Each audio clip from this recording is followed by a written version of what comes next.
Hello guys, back to my channel. মিষ্টি ধরা থেকে মুসলিম সাথে তোমার চাটের রেসিপি নিয়ে চলে যাচ্ছে মানাবে উচ্ছে দিয়ে আলু দিয়ে পোস্ত রেসিপিতে। চলো তুমি থাকো। কড়াইটা বসিয়ে দিলাম, কড়াইটা গরম হয়ে গেছে, তেল দিয়ে দিলাম, তা দুটো গোটা লঙ্কা ছিঁড়ে দিলাম, 5 ফোড়ন দিয়ে দিলাম, উচ্ছে দিয়ে দিলাম, ভালো করে একটু নেড়ে নেবো। উচ্ছে আলুটা একটু ভাজা ভাজা মতন করে বানিয়ে করে নেবো। তো স্বাদ মতন নুন দিয়ে দিলাম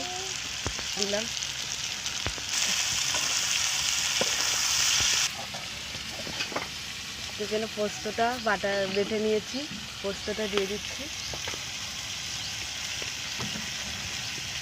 এর সঙ্গে কাঁচা লঙ্কা পাকা দেখে কাঁচা লঙ্কা পোস্তের সঙ্গে বেটে নিয়েছি,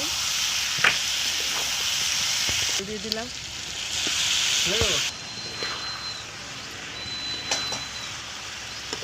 তো আমাদের উচ্ছে আলু পোস্ত হয়ে গেছে, নামিয়ে নেব।